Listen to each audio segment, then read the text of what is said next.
bemnikeza zonke izinto azidingayo engacelanga but umoya ongcwele arelaxekiwo as efuna impumelelo empilweni yakhe.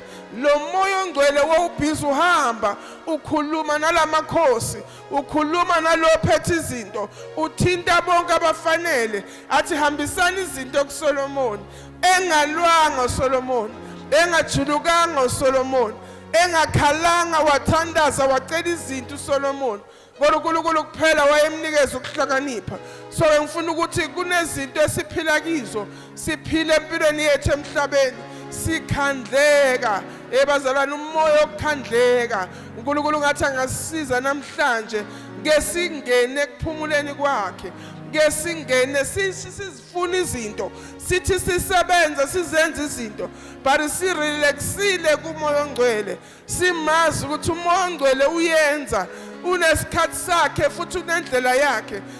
Simoya ongcwele sihole kuloko, then uma sirelaxa sizophumelela. Bazalwane, ezinye izinto singena kizo sihlupheke size sidalekele na izifo ngenxa ukuthi sibhizi siyasebenza. Uma sifunda encwadini kaMatthew chapter 11, I think it's verse 28, uthi uJesu, zanini kimi nonke ninenikhathele nenisindwayo, mina ngizowenzani? Ngizoniphumuza.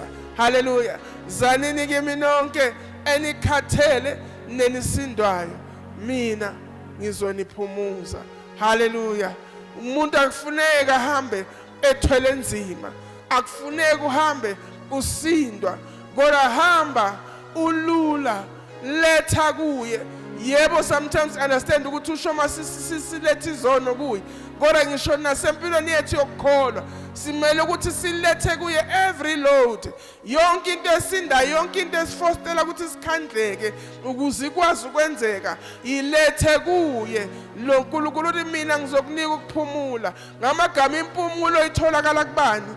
Kuye. Nguye ozokunika that rest, ukuthi rest from your labor. And emakathi rest akasho ukuthi hlala phansi ugoqa izandla, but uthi as you are working, you work relying on me. Ngingumoya ongcwele, awusebenzi ngokuthi mina kufanele ngihlanganise, kufanele ngenze sure ukuthi ngiyabondla, kufanele ngenze sure ukuthi ngiyaphumelelisa le relationship, lo msebenzi, konke ngikuthwale emahlombe wami. uNkulunkulu akusiko kwethu ukuthwala, lethani kimi mina ngizonithwalela, mina ngenza imithwalo yenu ibe lula.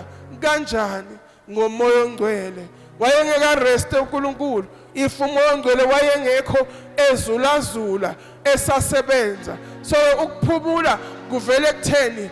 Umoya ongcwele uyamvumela na to take control. Bazalwane, uma sithi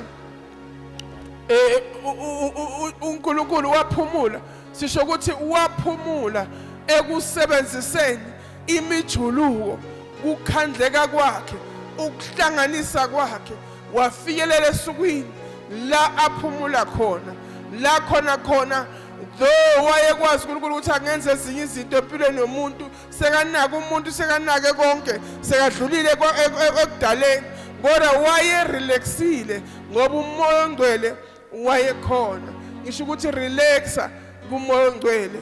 Ukuphumula kwakho kuvela kanjani? Kuvela ngokuthi wena uhambe entandweni kaNkulunkulu. Yabona umuntu ongekho entandweni kaNkulunkulu akukho ukuphumula kuye. Uma ukhuluma ngokuphumula ukhuluma inganekwane kuye, because akekho entandweni. Into esenza ukuthi sifikele la siphumula khona ekukhandlekeni, umoya ongcwele abesathatha indawo, asilide sihambe kalula kumoya ongcwele, ukuthi sisuke sikuphi? Sisentandweni kaNkulunkulu. Njengoba last week bekusakhuluma about servanthood, ngikulawo mazwi namhlanje kuruma umuntu azowenza lento uNkulunkulu amthume yona, that person will find rest. Na kanjani uyakuthola ukuphumula. Ngilento ngisho ngithi uma ngabe ungazi ukuthi ngifanele ngenzeni, bamba zonke lezi zinto, yenza zonke lezi zinto, uzozwa ukuthi yazi mangenze lokho ngizwa kunokuthula enhlizweni yami, ngizwa kumnandi emoyeni wami. Lokusho kona ukuthi ukuphumula kuvele kutheni? Wenza intando kaNkulunkulu. Lokhu uNkulunkulu akubizele kona yenza kona. Uma ubona abantu baphishekile behla benyuka abantu bengenako ukuthula bezama ukwenza bezama ukufuna into engabanikeza ukuthula, it is because abakaqali ukungena kule purpose kaNkulunkulu yempilo yabo. Lokhu uNkulunkulu akubizele kona ufuna ukuthi ngena kiko, yazi wangena kiko uyakhohlwa. Yabona mina mangisezintweni zikaNkulunkulu lo moya wami uthokoza kakhulu, mangenza izinto zikaJehova lo moya wami uyakhohlwa